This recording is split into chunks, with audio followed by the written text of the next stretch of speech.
This is the easiest and strongest way to become consistent and profitable at the same exact time trading futures. This is a whole new series. Last one was alright, but it just wasn't to my standard. And look, I'm not trying to be that motivational motherfucker that just like be alpha, day trader, rich, flex. Like, I don't care about that. I want to be more of an example. I learn things just like you, and this isn't a fun thing to do. So I want to take these videos to show you the best out of everything that I've done, the best way to be the most consistent and profitable trading. Before though, it would mean absolutely the world if you just subscribe. God's given me this opportunity to put me on a platform where I can actually distribute this to other people. You clicking that red button is just gonna help other people see my stuff. And I'm also just gonna bless you with super fire videos that no one else is gonna show you. Is Steph gonna actually give some real advice? As soon as you get off my dick. Some of y'all give me a headache, bro. I just started posting on YouTube like a month ago. I'm trying to walk into this. Literally the most goated video on the planet. Look, I'm gonna be honest with you guys. I'm not fucking LeBron James. I didn't pave the way. I'm not a trailblazer of this new innovative strategy that's just gonna take over the fucking world. This information is out there, all right? But there's a reason why you're here, and I believe I can distribute that to you in the best way possible. I'm not some dude in a suit that's trying to impress you with how my knowledge is. A lot of these people do the same exact thing as I do. May call it something else, may do everything, whatever they want to do. Majority of you guys already know I trade supply and demand. Something in the business world that I already kind of equivalate this to. When there's a road that's already paved, sometimes it's the best thing to do to just continue walking on it. You don't need to become and create this new exact thing. You don't need to innovate this. You don't need to innovate something. You don't need to create something new to be able to do damage in an industry. Instead of businesses doing new things and trying to create new stuff, they're just taking something that's already been proven to be successful and twisting it to their own direction and making it the best possible product possible. Now, my goal is taking that and turning it into what I want it to be. And that is obviously the best thing possible. You need to get that idea out the window that you need to be complicated. You need to be, this new thing. This will hit you with paralysis analysis. You're going to overcomplicate everything to something that's already so complicated, which is trading. Everything's going to end up counterintuiting itself. You'll never be confident enough to take trades. Let's now address why this is the best way to go, no matter what strategy you are using right now. We are attacking the backbone of the stock market. Supply and demand is everywhere. We are literally trading, trying to find value at a point where we could maybe potentially buy or sell it and gain a profit. Kind of the whole thing we're doing here. The hardest part about all of this, finding your zones. Now, this is something I've perfected, and I'm sorry to some of you guys, but it's not hard, and it's all over the internet. Using these zones, you can actually find these areas where there is constant frequent buying and selling pressure, resulting in an opportunity for you to take these really good risk to reward trades. Putting your money in a position where you know 100% sure these are areas, this is proof, this is a real thing. Supply and demand is not fake. Supply and demand is the backbone of every single strategy on the entire planet.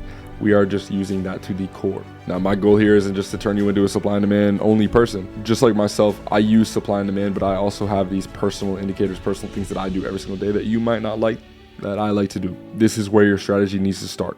You can tailor it however you like. Let's go to the charts. You guys notice how there's not a million things on my screen, like everywhere, covering it up, making me look like a fucking idiot? Simplicity is the key. I trade in the 2 and the 1 minute. I don't recommend you jump into that. This works on every single time frame. I would start with the 15 and get comfortable with it. If you can work your way down to it, you're gonna be really good at this thing. Now, how do I find these zones, man? They're so hard to find. What the You can actually scan this as a barcode and it'll pull up my OnlyFans. Now, there's 3 requirements that I need to have before I draw my zone. At least 3 rejections in a short period. We need to see a move off after it, and we need to see a previous rejection off of it actually in the inverse direction. These aren't God levels. They aren't just gonna inverse and flip right when they touch these areas. You can see the next day price was actually consolidating in this level in a really gross way. That's when I use my brain and realize that price action sucks and I'm not gonna trade it. You can scalp the bottom of trends, also retests of trends. This is off the same level, by the way. You can also take losses off of them. To some of you guys, you may recognize this as just looking at order blocks, which is just, again, an imbalance in the market, and we are just attacking that specific point to take trades off of. How do we mark these out? Specifically, we are going to mark our zone from the lowest body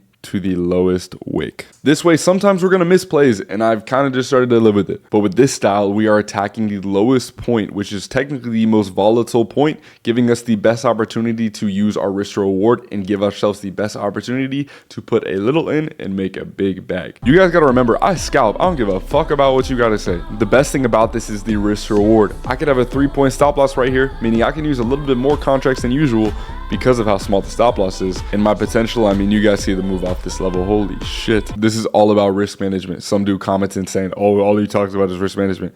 Dude, that's the only thing that really matters. This specific level is only 3 points big, meaning I can enter and have a 3-point stop loss right here, giving me the opportunity to potentially over leverage because of how small my stop is, and give me the opportunity to put my money in the best spot. And you can see how well we pushed off of it. Putting my levels like this gives me the opportunity to maximize my levels. I'm catching them at their strongest point. When you're trading this way, make sure to prioritize using runners and holding them throughout the day. If you can catch a move like this off one of these levels, the moves that they make off of them, if you chart them correctly, should be pretty big. So the opportunity that you can hold runners and keep your position open for a long period of time and collect a lot of bread from it is very important. How do I know if it's valid, Steph? How do I know if this is a real level or not? You can extend the zones infinitely each direction, meaning I can go look in the past and backtest right away and see if these levels are actually legit. Same level, by the way, not pure, but what you want to see. Same level, sniper entry on shorts, holy. And sometimes you'll see stuff like this, which isn't the greatest, but look, during this entire time, you can see we have had some trouble in between these and also some buying off of it.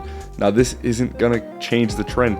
The market wants to do what it's gonna end up doing anyways. These don't control everything. If the sentiment is set and they wanna break through the zone, they're gonna break through the zone. This is just bad price action in my opinion. Seeing this right here makes me wanna get nasty. If you want to approach this from a consistency level and your entire goal is to be that, which I mean, I don't know whose goal that isn't, you probably want to use this only playing retests of zones, meaning we're not trying to catch the bottom off of these zones. We are trying to catch retests of these zones for a continued move off of it. The reason why I say this is probably the better thing to do is because, again, you are going to be playing with the intraday trend instead of trying to inverse it, which is just going to give you another edge in the market right here. Do I need to say it again? Another really cool thing is that when you actually make a bunch of these zones like I have here, you can actually play in between them. You kind of start to feel like the weatherman, where you can kind of start to predict where you're going to see a kind of rejection / inverse in price. So when I take a trade right here where I entered, I will target this low. In my head, before this actually happened, I'm like, all right, I know exactly where I need to exit. And I did so. Now I'm rich. After doing this for about 6 months now, I am never switching back to anything else. It's about the simplest thing ever. The risk reward is very good. I could teach this to that little Christmas tree on my desk, bro. I'm not even lying. It's a very simple thing. Your job now is to try this for yourself. See how it goes for a little bit. Enjoy the process of you potentially picking up a new strategy that it has been already blue check by me. Even with trading outside of that, I hope everything's going well with you. Y'all are family, and obviously I want to help y'all make money and whatever, but I hope you guys are doing good more than anything. Take away all that education, everything you want from this, I don't care. This is now your time. People will watch these videos, educate themselves, and they won't do nothing about it. I know you're on the fence sometimes about some things, and I know you sometimes might be lost. And I know sometimes you might second guess yourself, but I stand on that more than anything, that you need to keep going. There was a point where I was so fucking low in trading, had no money to my name, I lost all of it. Literally didn't know what to do, thought it was over. But during that time I took off and I was away from trading. Once you realize how easy you can manipulate money and use it to your advantage, I couldn't go back to a job and just, you know, be comfortable. Do something different tomorrow that you didn't do today. Please subscribe, bro. It literally means the freaking world to me. Let me know if this helped, if you want another one, because I'm gonna keep going, because I got more to say.